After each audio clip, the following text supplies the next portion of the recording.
Hello, everybody. My name is Gurmeet Likhari, and I'm a serial entrepreneur and a philanthropist from America. I'm a proud American and Indian citizen, and it is a great honor and privilege to come as a TEDx speaker in this Vishkarma Skill Development University.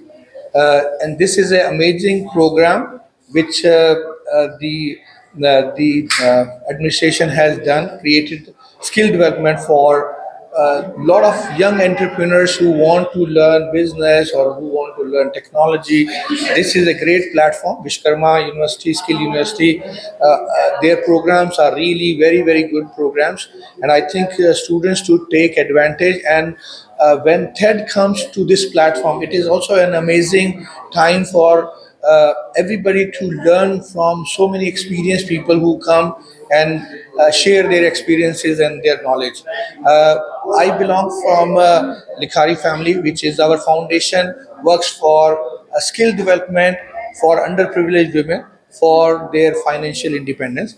I also run Brahma Tank, which is like a shark tank, but I don't think a business mentor needs to be a shark. He needs to be a mentor and a creator as well. So I think Brahma Tank is a investment firm, and we make sure that a lot of entrepreneurs who are trying to do something good and trying to make change, our Brahma Tank invest in those businesses, and we are trying to create a ecosystem so that whatever these successful businesses then in turn give some money to the foundation so that we can further continue our cause.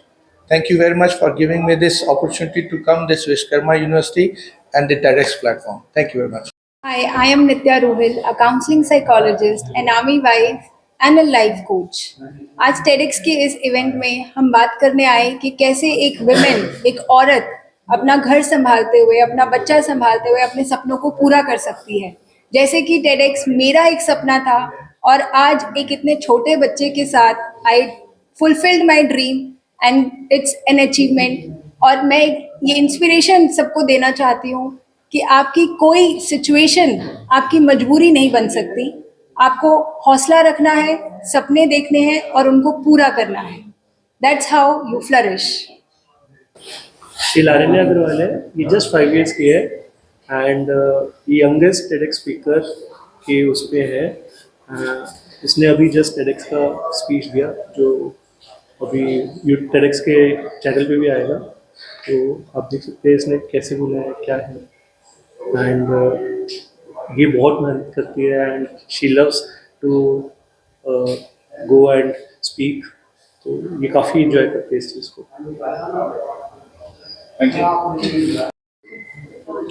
Thank you so much ये opportunity देने के लिए। मेरा नाम संदीप कुमार है।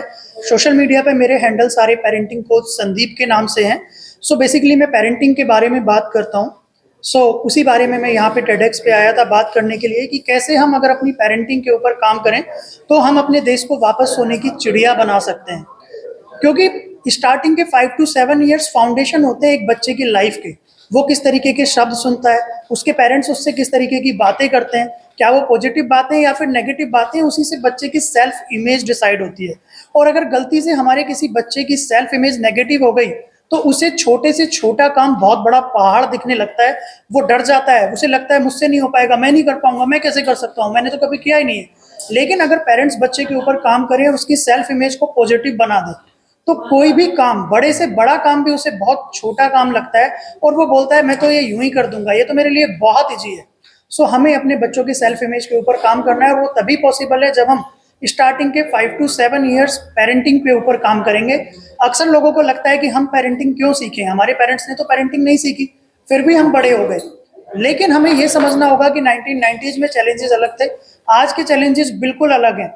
आज हमारे पास social media है, इंटरनेट है, जंक फूड है, स्विगी है, जोमेटो है, क्या कुछ नहीं है। क्या 1990 में ये सब कुछ था? बिल्कुल नहीं था। तो उस वक्त के चैलेंजेस अलग थे, आज के चैलेंज अलग हैं। आज बच्चे बहुत ज़्यादा स्ट्रेस में हैं क्योंकि पढ़ाई का भी बहुत ज़्यादा प्रेशर है और हमें बच्चों की पेरेंटिंग के ऊपर काम करने की ज़रूरत है। और अगर हमने इस चीज़ के ऊपर काम किया तो हमारे देश को वापस सोने की चिड़िया बनने से कोई भी नहीं रोक पाएगा। तो मैं फिर से एक बार धन्यवाद करना चाहता हूँ SVSU का भी और टेडेक्स का भी जिन्होंने मुझे ये अपॉर्चुनिटी दी और यहाँ पे इनवाइट किया, थैंक यू सो मच।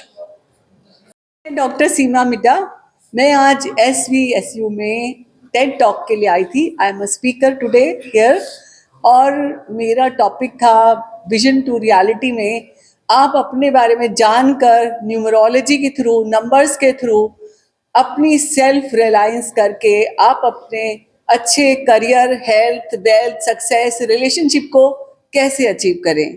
और बहुत ही मस्त था, मेरा सपना था टेड टॉक में जाने का, बात करने का, अपनी नॉलेज को दूसरों के जीवन में वैल्यू ऐड करने का। ये मेरा सपना आज साकार हुआ यहाँ पर आकर, मुझे बहुत अच्छा लगा। धन्यवाद। मेरा नाम सुमांशु गौड़ है। मैं एक सर्टिफाइड लाइफ कोच हूँ, मोटिवेशनल स्पीकर हूँ और फाउंडर हूँ वाइज मॉन्क ऐप का। आज बहुत भाग्यशाली महसूस कर रहा हूँ कि आज SVSU यूनिवर्सिटी ने मुझे यहाँ पर इनवाइट किया टेडेक्स टॉक के लिए। टेड टॉक एक बहुत बड़ा मंच है जिस टॉक को करोड़ों लोग सुनते हैं। बहुत रिस्पॉन्सिबल प्लेटफॉर्म है जहाँ से बोले गए वर्ड्स लाखों और करोड़ों लोगों तक जाते हैं। आज मैंने बात की शब्दों की ताकत के बारे में कि कैसे शब्द किसी की ज़िंदगी बदल सकते हैं। मैं उम्मीद करता हूँ कि इस मंच से बोले गए शब्द लोगों की लाइफ में एक वैल्यू ऐड करेंगे, उनकी सोच को बदलेंगे और साथ ही में उनकी ज़िंदगी को भी बदलेंगे। यहाँ के ऑर्गेनाइजर्स का शुक्रिया अदा करना चाहूँगा जिन्होंने ये अपॉर्चुनिटी मुझे दी और इतना बड़ा आयोजन यहाँ पर किया। आप सब मीडिया का भी शुक्रिया जो यहाँ पर आए और आज इतने अच्छे अच्छे स्पीकर्स को आप कवर कर रहे हैं। ये सब बात लोगों तक जानी चाहिए और अंत में यही बोलूँगा कि जितने भी लोग मुझे सुन रहे हैं, आप अपने शब्दों को बदलिए और देखिए कि कैसे आपकी ज़िंदगी में पॉजिटिविटी आना स्टार्ट होती है। वही मैसेज जो मैंने आज टेड टॉक के माध्यम से दिया है। बहुत बहुत शुक्रिया। Thank you so much. नमस्कार, मेरा नाम उमराव सिंह है। Basically I am founder for मनोरथ बिल्डर्स एंड डेवलपर्स। तो यहाँ पर आज SVSU यूनिवर्सिटी के अंदर आना था, रीज़न इज टेडेक्स टॉक। और यहाँ पर हमने रियल एस्टेट ट्रांसफॉर्मेशन के ऊपर बेसिकली डिस्कस किया कि कैसे 1947 से लेकर रियल एस्टेट इंडिया के अंदर बेसिकली इवॉल्व हो रहा है, कैसे ट्रांसफॉर्म हो रहा है, आज का रियल एस्टेट सिनारियो क्या है और जो 2047 के अंदर, जो 2047 के अंदर the India which we are going to see कि हिंदुस्तान का रियल एस्टेट बेसिकली कैसा होगा। तो इसके ऊपर आज हमारा डिस्कशन था और इसके लिए हम लोग यहाँ पर आए थे। Thank you.